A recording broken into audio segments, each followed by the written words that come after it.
네, 안녕하세요. 캐부자입니다. 시청하시는 구독하기, 좋아요, 알람 설정, 멤버십까지 부탁을 드리겠습니다. 오늘은 또 다른 임대주택에 관련된 얘기이기도 하고요. 거기 관련된 이야기인데요. 이번에는 키칠라노 그 커뮤니티 얘기입니다. 키칠라노에 있는 사람들이 여기에 스퀴미시 퍼스트 네이션이 그 땅이 소유하고 있는 곳이 있어요.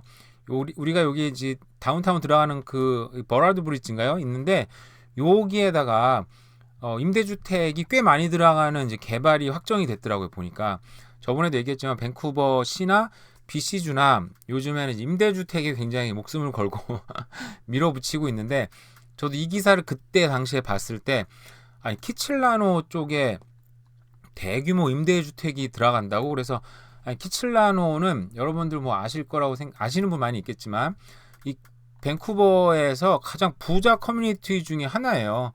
네, 다운타운도 정말 코앞에 있고, 그리고 BC에서 가장 비싼 집 옛날에 한번 다뤘었는데 여기가 어디 있더라?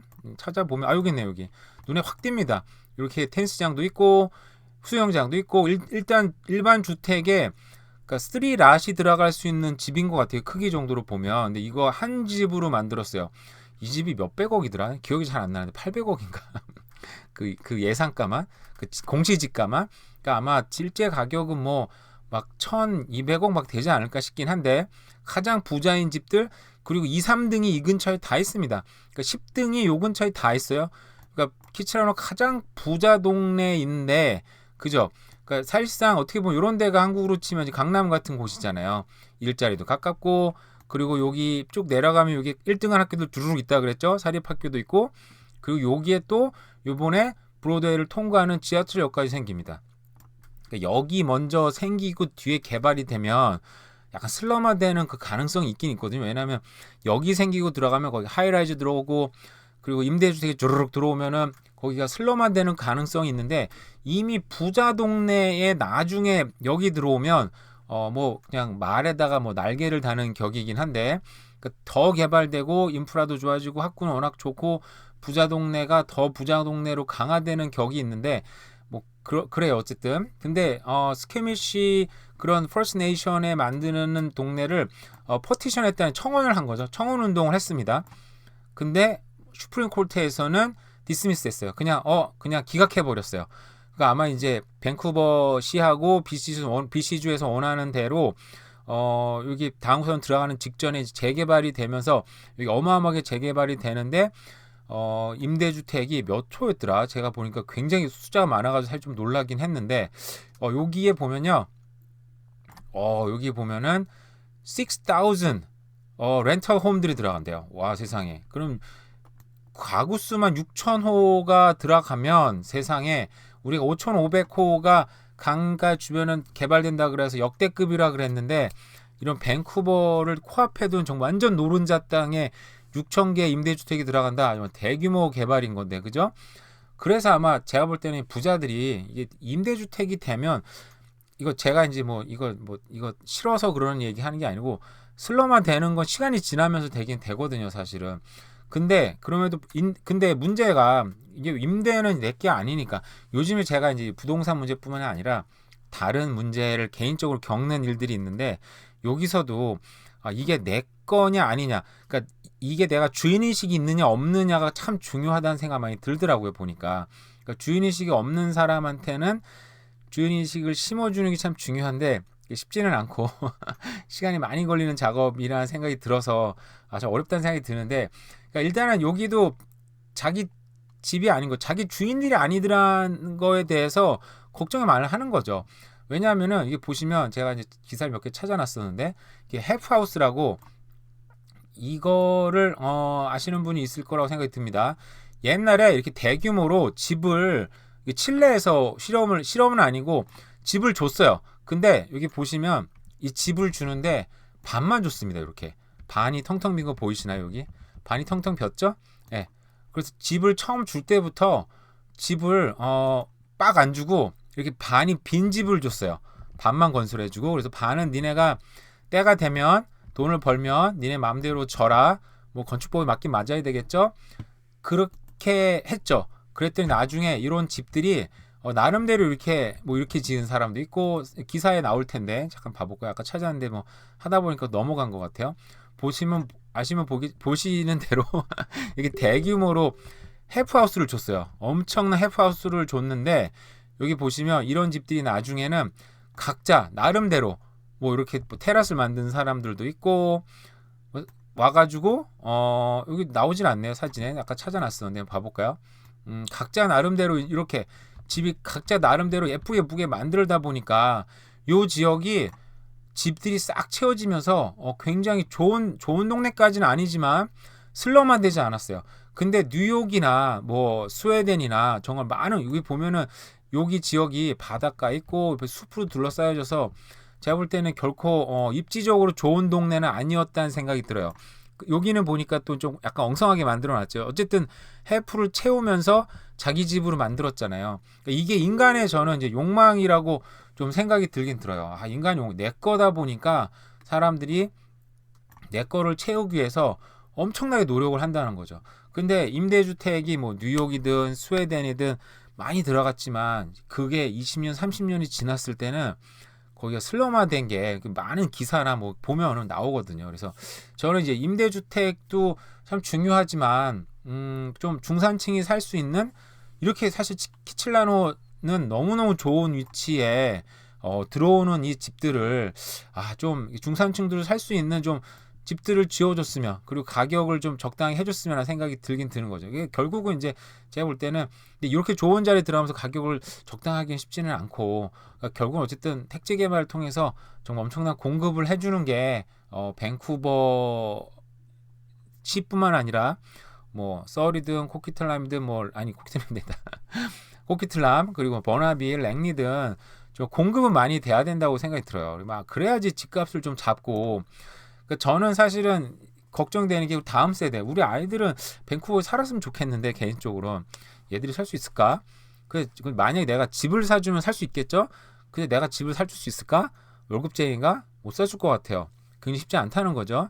그러다 보니까 아이들을 어떻게 하면 우리 아이들 저뿐만 아니라 여기 밴쿠버에 자라나는 우리 2세들이 이 밴쿠버 근교에 최소한 근교에 뭐 같이 살면서 살았으면 좋겠다라는 생각으로 공급이 정말 많이 돼서 집값이 좀 안정화됐으면 좋겠다라는 생각이 드는 거죠. 네, 뭐 솔직한 심정이에요. 이걸로 집을 가졌으니까 집값이 오르면 기분이 좋겠다. 뭐 그것도 기분이 좋겠죠. 근데 어차피 모기지는 내가 갚는 거니까. 그죠? 투자란 거는 또 뭐 그 테넌트가 또 갚아주니까 자산은 또 자산이 상승은 있을 테고 어쨌든 간에 그래서 임대주택 역시 또 여러 가지 얘기인데 결론은 부자들 임대주택 싫어한다. 자기네 동네 이런 거 싫어한다. 그리고 임대주택은 이런 지역의 슬럼화가 일어나니 이렇게 여러 가지 사회적으로 증명된 바대로 자기 소유의 주택을 좀 더 많이 줬으면 좋겠다라는 생각이 들어서 오늘 영상도 만들어 봤습니다. 네, 오늘은 주말인데 롱위크엔드인데 비가 안 시프트 와가지고 놀러 간 사람들이 좀 아쉽겠다 생각이 들어요. 저는 어차피 집에 있어서 비가 오나 안 오나 큰 문제는 없습니다만 어쨌든 오늘 남은 하루도 잘 보내세요. 감사합니다. 네, 안녕하세요. 케부자입니다. 시청하시기는 구독하기, 좋아요, 알람 설정, 멤버십까지 부탁을 드리겠습니다. 오늘은 부동산 관련된 뉴스라기보다는 부동산 뭐 어디나 경제랑 관련이 있다 보니까 경제 전반적인 어떤 기사들을 보면서 그냥 뭐 여러 가지 기사들을 한번 소개하고 거기 관련된 그냥 제 생각들을 간단하게 얘기를 한번 해보도록 하겠습니다. 일단 캐나다 경제가 멈췄다. 경기 침체 그림자가 오고 있다. 근데 문제가 그 성장이 멈췄는데 근데 그 사이에 기록적인 인구 증가가 작년에 이어서 뭐 올해까지 계속 되고 있어요. 근데 그럼에도 불구하고 성장이 멈췄다는 얘기는 실질적으로 따지면 이제 경제가 사실상 지금 마이너스로 가고 있다는 얘기겠죠. 왜냐면 사람들이 기록적인 인구들이 와서 들고 오는 게 돈이고 이 사람들이 또 와서 뭐 집을 렌트를 하고 뭐 개중에 집을 사는 사람도 있긴 있겠죠. 그리고 또 뭐 자동차도 사고 가구도 사고 소비를 하고 밥도 먹고 여러 가지 소비를 해주는데도 불구하고 작년에 1밀리언이 넘었죠. 오는 사람들이 뭐 어디서는 또 1.2 밀리언이라는 사람도 있더라고요. 그랬고 올해도 그냥 이렇게 지금까지는 10월인데 지금까지 인구 증가를 봤을 때는 100만 넘는다. 통계 자료가 나왔잖아요. 그것도. 근데 그런 어마어마한 3% 인구가 늘 정도로 어마어마한 인구가 늘었는데도 불구하고 경기가 이렇게 그냥 0% 성장했다라는 거는 이거 실질적으로 마이너스다. 굉장히 고통을 겪고 있는 사람도 지금 많이 생겼다라고 볼 수도 있겠고요. 근데 뭐 그 와중에서도 뭐 석유, 가스 뭐 이런 데서는 뭐 채광, 채석업 이런 데서는 지금 상승을 하기는 했죠. 근데 여기 보시면 3분기 경제 성장률이 중앙은행 예상치인 1.5%보다 한참 낮을 것으로 전망이 되면서 금리 인상의 가능성이 낮아졌다.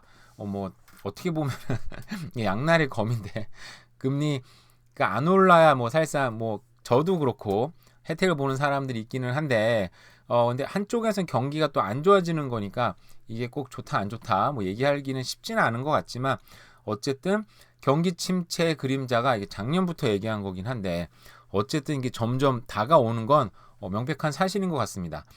네, 다운타운 밴쿠버 no longer has Canada lowest office vacancy rate. 이게 보면은 밴쿠버 다운타운이 오피스 이제 공실률이 가장 적었는데 지금 이게 점점 증가를 하고 있다고 합니다. 그래서 지금 베이컨시 레이트가 지금 11%래요. 예전에는 제가 알기로 막 2%, 3% 그러니까 사실상 공실을 찾기가 쉽지는 않았죠. 근데 이게 무려 지금 11%, 뭐 캘거리 같은 경우는 뭐 28%막 이렇습니다. 어마어마하죠. 정말. 이게 또 11.9%로 올랐다는 얘기네요. 세임 쿼터에. 이게 지금 결국은 경기가 안 좋다라는 얘기 아니겠습니까? 그죠? 경기가 안 좋아지니까 당연히 공실률 그리고 많은 산업들, 많은 어떤 기업들이 온라인으로 또 이렇게 옮겨가고 있잖아요. 그러다 보니까 굉장히 안 좋다.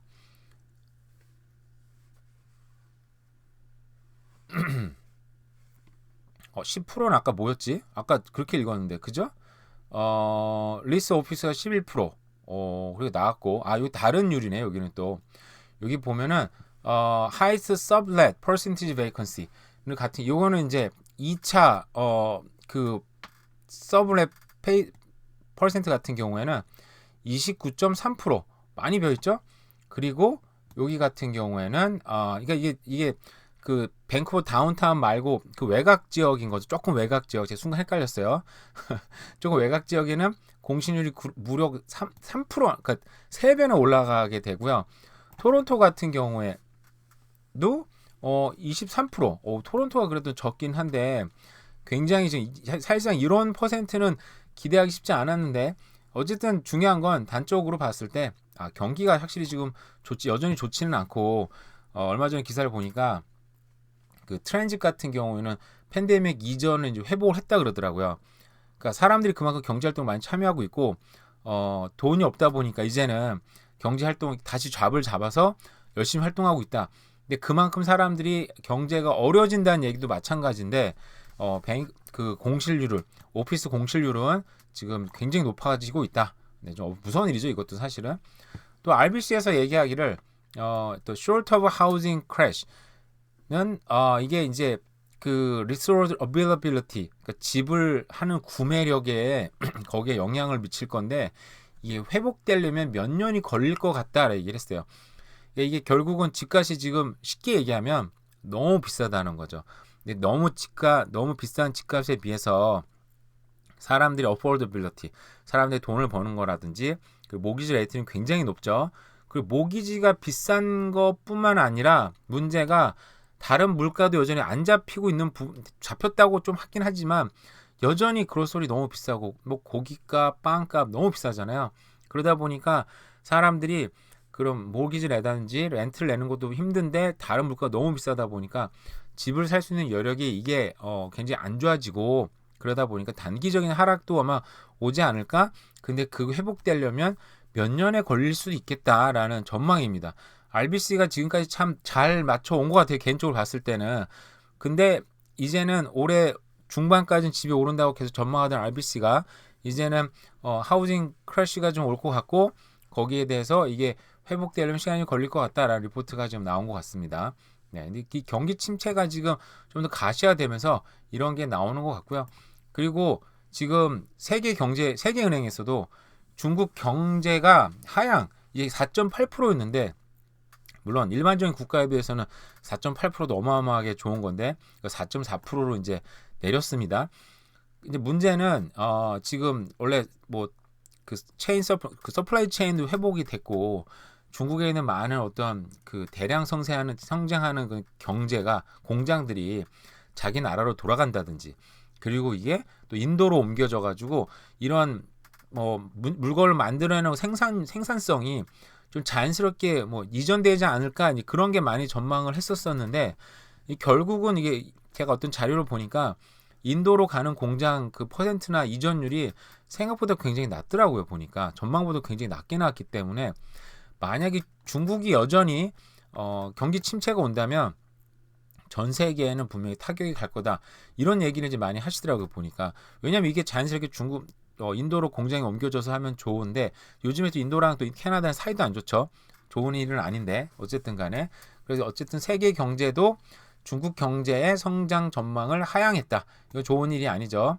또 작년 소득 대비 임대료의 비중이 오히려 줄었다고 합니다. 그러니까 기사만 딱 봤을 때는 임대료가 좀 떨어졌나? 아니면 사람들이 돈을 더 벌어서 임대료 비중이 좀 낮아졌나? 그게 아니고 임대료 옛날에 워낙 임대료는 많이 내는데 문제는 물가가 너무 비싸다 보니까 다른 데도 지출이 커진 거예요. 그러니까 퍼센트로 따지면 임대료가 옛날에 뭐 30% 냈다. 한계선이 할 테지만 30% 냈다. 근데 다른 걸 너무 많이 내다 보니까 오히려 임대료 내는 비중이 뭐 28%, 29%로 줄었다. 이게 이제 통계의 어떤 한계인 거죠. 통계만 보면 임대료가 줄었나? 아니 사람들이 돈을 많이 벌었나?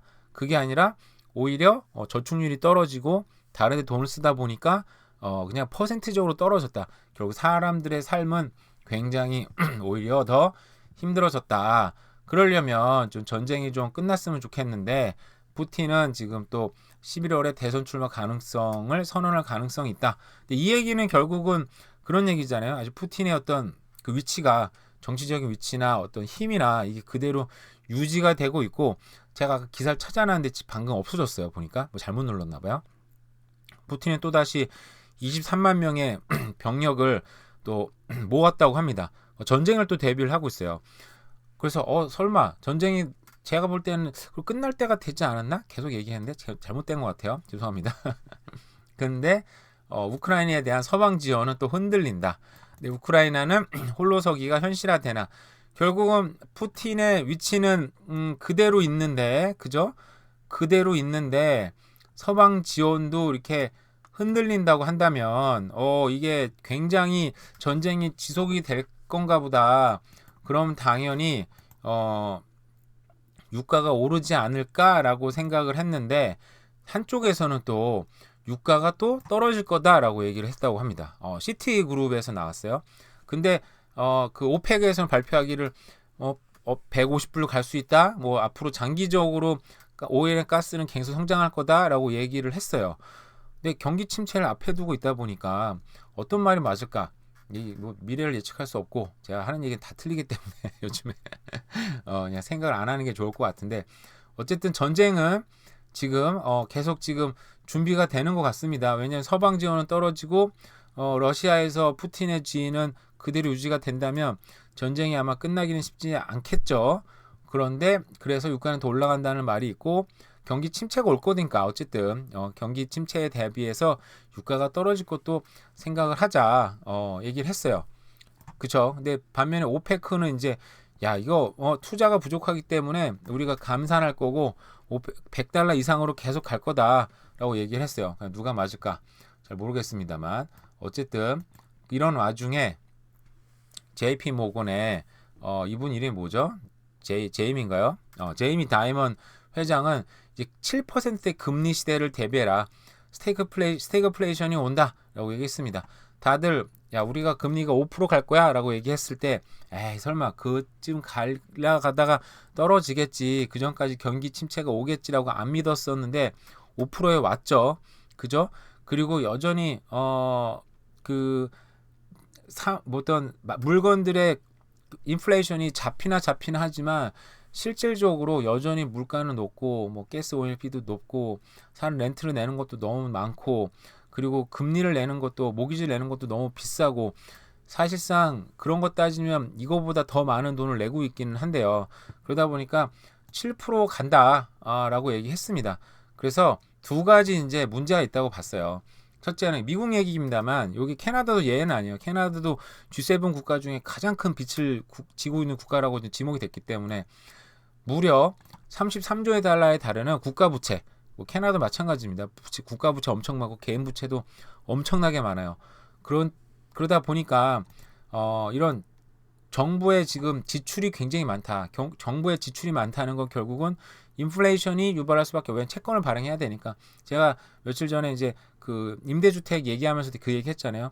임대주택이 많아지면 많아질수록 그 갭을 누군가가 메워야 되는데 결국은 정부 세금으로 메꿔야 되는데 거기 메꾸려면 인플레이션이 발생할 수밖에 없다. 채권을 발행해야 되니까. 그 얘기를 했잖아요. 똑같은 얘기입니다. 그리고 우크라이나 전쟁 끝날 때까지 그 중국과의 전쟁도 중국과의 관계 중국도 지금 계속 어떤 내부적으로 힘들다 보니까 대만과의 전쟁을 계속 북돋고 부추기는 상황이 있잖아요. 이런 지정학적인 위기 때문에 인플레이션이 인플레이션이 어떤 떨어지기가 쉽지 않다. 그리고 경제도 좀 어려워지고 있잖아요. 그죠? 이런 상황에 맞춰서 10년 만기 국채 금리는 지금 10bp 0.1%인 거죠. 그러면 4.675%에 막 지금 막 올라서 오늘 지금 뭐 다우존스가 엄청 떨어지고 있거든요. 10년 만기가 오른다는 얘기는 사람들이 쉽게 얘기하면은 그냥 경기가 좀 앞으로 어려지지 않을까 하는 그런 불안한 거죠. 금리가 올랐다는 얘기는 그 금리 가격 자체는 떨어지는 거거든요. 그러니까 사람들이 이 금리에 대한 어떤 불신이 있는 거죠. 경기에 대한 불신 혹은 만약에 이런 스태그플레이션이 오면 저도 이제 뭐 경제를 뭐 잘 아는 건 아니니까 스태그플레이션이라는 게 이제 그런 거잖아요. 높은 인플레이션과 경기 침체가 동시에 오는 서민들이 이제 굉장히 어려워지는 건데 인플레이션이 오면 쉽게 얘기하면은 이 자산의 가격은 오르잖아요. 그리고 저도 이 장기적으로 봤을 때 인플레이션이 지속되면 부동산 가격도 오르긴 하지만 어떤 굉장히 하드한 경기 침체가 동시에 오기 때문에 부동산 가격은 당연히 침체될 수밖에 없죠. 왜냐하면 사람들이 당장 집을 살 수가 없으니까. 근데 집 가격도 어느 정도 이제 떨어지는데 경기 침체가 오잖아요. 근데 집 가격이 결국 우상향인 건데 이게 쭉 우상향하는 게 아니라 올라갔다 떨어졌다 하는데 경기 침체가 오면 집값이 떨어졌다가 뭐 좀 어느 한계선이 오겠죠. 그러다가 이제 이게 몇 년이 지날지 모르지만 시간이 어느 정도 되면 그동안 떨어진 거와 인플레이션을 한꺼번에 이제 폭등 기간이 꼭 오더라고요. 보니까 결국은 그 때를 잘 잡는 사람들은 투자의 귀재겠죠. 정말 대단한 사람들인 거고 저처럼 그걸 모르는 사람들은 이 침체 기간을 이제 버텨내는 수밖에는 없어요. 사실은. 그러니까 이때 팔고 떨어지기 전에 사겠다. 근데 그런 걸 잘 한다고 믿으시는 분들은 주식을 하시면 돼요. 사실은 더 빨리 돈을 벌 수 있는 구간이긴 하고 빨리빨리 더 매일매일 돈을 벌 수 있는 수 있으니까. 근데 그게 너무 어렵고 사실상 이제 예측하기 너무 힘들다 보니까 저 같은 경우는 특히 못하는 거죠. 그러다 보니까 경기 침체가 오더라도 자산을 산 것들은 그냥 최대한 버티면 이제 나중에 폭등 기간 때 그걸 이제 다 내가 봤던 손해들이 있다면 다 회복이 되니까. 그리고 정말 캐시가 많고 어떻게 보면 경제적인 체력이 강하신 분들은 앞으로 경기 침체가 오면 어떻게 보면 좀 더 좋은 기회가 올 수도 있겠죠. 뭐 저는 이제 그런 부류가 아니어서 거기까지 얘기할 수는 없겠습니다만 어쨌든 오늘은 또 이렇게 뭐 다양하게 대략 둘러본 경제 뉴스였습니다. 네, 그럼 오늘 하루도 잘 보내시기 바랍니다. 감사합니다.